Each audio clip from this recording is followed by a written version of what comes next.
Join کیا ہے سید شہریار داؤد صاحب نے.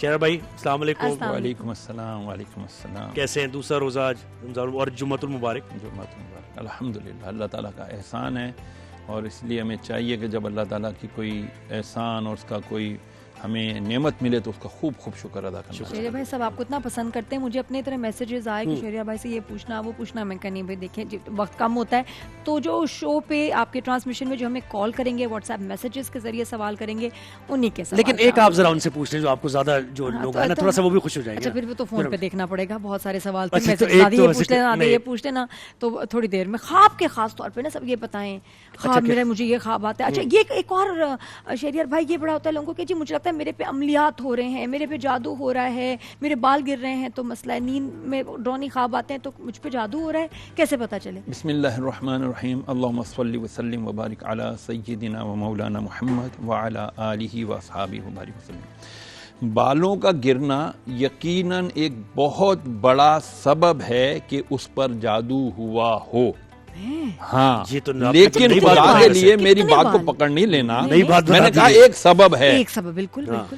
زیادہ سبب آپ کا گرم پانی سے سر دھونا, کھارے پانی سے سر دھونا, اور معذرت کے ساتھ میڈیا ہے کیا کہوں, آپ لوگ جو طرح طرح کے جو جھوٹ بول دیتے ہیں ہم مان لیتے ہیں. نہیں یہ مجھے بتایا شیمپو آپ جو استعمال کرتے ہیں کھارے پانی سے, اور یہ کیا کہہ رہے ہیں آپ؟ کھارے پانی اور گرم پانی سے سر کی بال کی جڑیں کمزور ہوتی ہیں. بالوں کا مسئلہ تھوڑی ڈسکس ہو رہا ہے شہریار بھائی. شہریار بھائی نے کہا کہ میں نہیں, آپ نے بالوں کا کہا نا, تو میں نے اس کو پہلے ہائیلائٹ کیا. لڑکیوں کے جادو ٹونے کا پوچھ رہی ہیں کہ جب جو جادو کی وجہ سے بال گرتے ہیں وہ کتنے ڈیفرنٹ ہوتے ہیں. نارمل تو جادو کی وجہ سے جب بال گرتے ہیں نا وہ اتنے گرتے ہیں کہ آپ ایسے ہاتھ لے تو گچھا آ جاتا ہے. یہ جادو کی علامتوں میں سے واضح, مرد عورت دونوں پہ. مرد عورت. سدرا راولپنڈی سے ہمیں جوائن کیا. سدرا السلام علیکم, جمعہ مبارک. کیا سوال ہے آپ کا؟ وعلیکم السلام, جمعہ مبارک آپ کو بھی. مجھے یہ پوچھنا تھا مفتی صاحب سے, اور ابھی میں ان کی بات بھی سن رہی تھی کہ جو وظیفے بتاتے, وظائف بتاتے ہیں کہ کوئی بھی اٹھ کے بتا دیتا ہے, جیسے گھر میں فیملی میں اب سانس آپ کی بولتی ہے کہ آپ فلاں وظیفہ پڑھیں اور جو ہے اس کو آپ کو فلاں چیز مل جائے گی, اس کا حل ہو جائے گا. کیا اس طرح سے وظیفے پڑھنا ٹھیک ہوتا ہے؟ پتہ آپ کو کچھ پتہ بھی نہیں ہوتا کسی کے بتائے میں پڑھنے. دوستیں ہے نا کتنے واقعی دوستیں بھیج دیتی ہیں, اچھا تمہاری آج کل میاں سے بن نہیں رہی, میں ایک وظیفہ بھیج رہی ہوں پڑھو, یا ساس کہہ دیں گی یا کوئی رشتہ دار بھیج دیں گے کہ یہ پڑھنا ہے پڑھو. دیکھیں وظائف جب بھی لیے جائیں, نمبر 1 اس کے لیے ایک ہمارے عام کانسیپٹ ہے کہ جی اجازت لینی چاہیے. اگر وہ قرآنی آیت کا کوئی ہے نا, آیت کوئی ایز اے وظیفہ دی گئی ہے, اس کے لیے تو اول تو اجازت لینی نہیں پڑتی. لیکن دیکھنا یہ ہے کہ کیا وہ جو آپ کو آیت دی گئی ہے, یعنی یوں سمجھے کہ جو میڈیسن آپ کو دی گئی ہے کیا وہ اسی بیماری کی ٹریٹمنٹ ہے. اب مثال کے طور پر عام طور پر لوگ کہتے ہیں کہ جی وہ گھر میں تمہارے اگر بے برکتی ہے تو سورہ بقرہ لگا دو. سورہ بقرہ میں تو جادو کی آیتیں ہیں, اللہ تعالیٰ نے اس کی کنڈیمنیشن جو کی ہوئی ہے. اچھا اس کے اندر سامری جادوگر کا تذکرہ ہے, اس کے اندر بنی اسرائیل کے واقعات ہیں. اب آپ کے گھر میں اگر بے برکتی ہے تو آپ قرآن کی تلاوت کر دو. ایک وضاحت سے وہ سوال یہ نہیں, سورہ بقرہ بھی اگر لگائیں گے تو رحمت اور برکت تو ہے نا, اللہ قرآن ہے. وہ یہ پوچھنا چاہ رہی ہے کہ کوئی ایسا وظیفہ بتا دیا گیا جو آپ کو پتہ بھی نہیں ہے, پتہ نہیں کیا ہے, عربی میں ہے, آپ کو سمجھ بھی نہیں آئی, ترجمہ بھی تو پڑھنا چاہیے ساتھ میں. میں کون سی آیت پڑھ رہا ہوں یا پڑھ رہی ہوں, میں ترجمہ پڑھوں, آیا یہ ریلیٹڈ ٹو مائی پرابلم ہے کہ نہیں. یعنی عربی قرآن تھوڑی ہے سب. اچھا جی ہمیں آنکھوں کا پرابلم ہے, فکشفنا عنک غطاءک فبصرک اليوم حدید. یہ آیت کب آئی تھی؟ یہ آیت تب آئی تھی جب فرعون پانی میں ڈوب رہا تھا, اور جب اس کی روح نکلنے لگی, جان لگی, تو اس نے کہا میں ایمان لایا رب ہارون و موسیٰ پر, میں موسیٰ و ہارون کے رب پہ ایمان لایا. تو اللہ نے جبرائیل کو فرمایا اس کے منہ میں مٹی ڈال. اب ایمان لاتا ہے جب اس کو موت نظر آ رہی ہے اور جنت دوزخ نظر آ رہی ہے, تو اس وقت پھر اللہ نے آیت نازل کی فکشفنا عنک, ہاں ان قریب اب تیری آنکھ کھلے گی اور تجھے سب حق نظر آ جائے گا. تو شہریار بھائی کیسے چیک کریں کہ کچھ اگر ایسے وظیفہ آیا کسی کی طرف سے, کیسے چیک کریں؟ علماء کرام سے رابطہ کریں, کسی عالم سے معلومات کریں کہ جی ہم نے یہ آیت ہمارے کو بتائی گئی ہے اس مسئلے کے لیے, کیا یہ صحیح ہے؟ علماء کو چاہیے ان کی رہنمائی. اور یہ پورے 30 دن ہم جو اپنا شو پر یہ جو سیگمنٹ ہے آپ ہی کے لیے, آپ ہمیں کال کریں نا جو آپ کی پرابلمز ہیں. اور جیسے انہوں نے صحیح کہا کہ عربی اگر لکھی ہوئی ہے تو قرآن میں بھی ہر کسی کا دیا ہوا وظیفہ نہ پڑھنا شروع ہو جائیں. کبھی کبھی ہوتا ہے کہ اس کے اثرات آنے شروع ہو جاتے ہیں, برے برے خواب آئیں گے, طبیعت خراب. اچھا یہ بھی ہوتا ہے نا, ایسا بھی ہوتا ہے.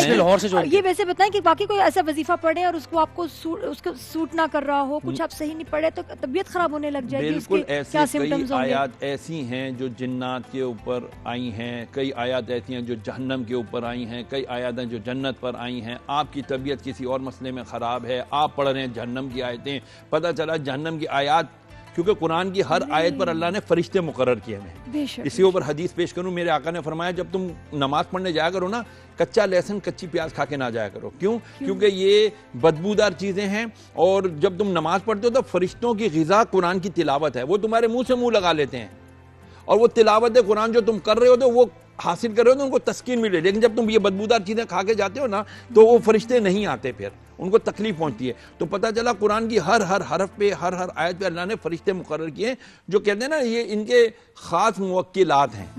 وہ فرشتے پھر جب آپ وہ اس کی پسند کی آیت پڑھ رہے ہوتے ہو تو وہ فرشتے پھر آپ کے لیے دعا کر رہے ہوتے ہیں, یا اللہ اس نے جس مقصد کے لیے آیت پڑھی تو اس کے مقصد کو پورا کر دے. اس طرح یہ ہوتے ہیں موکلات کا کام, آپ کے کام پورے کرتے ہیں. بشرا کراچی. اچھا بشرا ہے, بشرا. ہاں جی, السلام علیکم بشرا.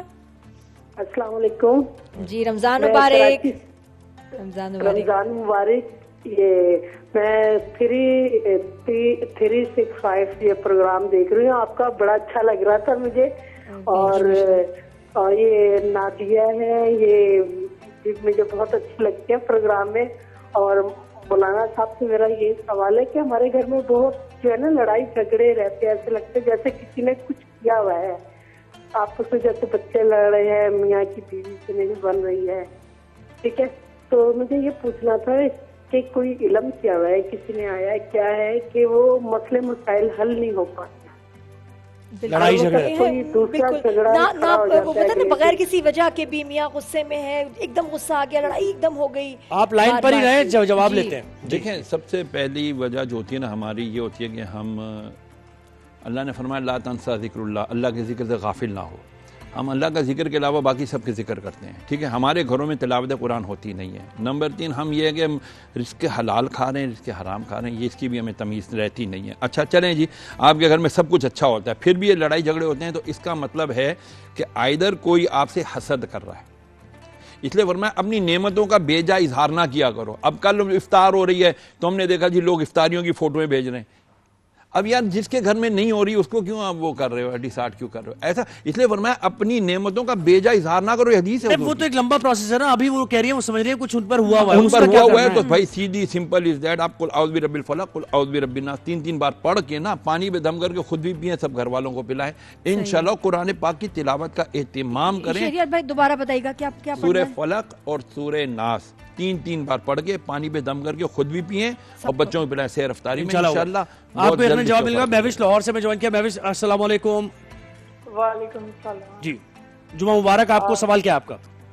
سوال میرا یہ ہے کہ میرے ہسبینڈ مجھے بہت مارتے ہیں اور میرے امی ابو ہے نہیں ہے. مجھے یہ پوچھنا ہے کہ مجھے کیا کرنا چاہیے, مجھے اس کو چھوڑ دینا چاہیے یا اس کے ساتھ رہنا چاہیے؟ دیکھیں چھوڑنے کا تو کبھی بھی کوئی آپ کو مشورہ نہیں دیا جائے گا. دیکھیں اللہ پہ کامل یقین رکھیں, دعا پر کامل یقین رکھیں. نبی نے فرمایا الدعاء صلاحی, دعا میرا اسلحہ ہے, میرا ایمیونیشن ہے. تو آپ دعا مانگا کریں. اور میں آپ کو ایک بہت آسان وظیفہ بتاتا ہوں. غصے والا اگر شوہر ہے, ساس ہے, کوئی بھی ہے غصے والا, آپ مغرب کی نماز پڑھنے کے بعد اپنے بستر پہ بیٹھ جائیں, آنکھیں بند کریں, تصور کریں شوہر سامنے بیٹھا ہے, اور پھر 7 مرتبہ یہ پڑھیں یا مانعو, یا مانعو, میم الف ضمیر ما نون زیر نی عین پیش او, یا مانعو 7 بار پڑھ کے آنکھیں بند کیے ایک پھونک مار دیں سامنے شوہر ہے جیسے. آپ انشاءاللہ مانعو, اللہ کرے گا اس کا انشاءاللہ غصہ ٹھنڈا ہو جائے گا. دوسرا کہتے ہیں کہ وہ پیٹ سے دل کو راستہ جاتا ہے. شوہر کے لیے اچھی فوڈ بنائیں, لیکن وہ کہاں اس کی پٹائی کر رہے ہیں, آپ کہہ رہے ہیں کہ شوہر کے اچھے وہ بار بار.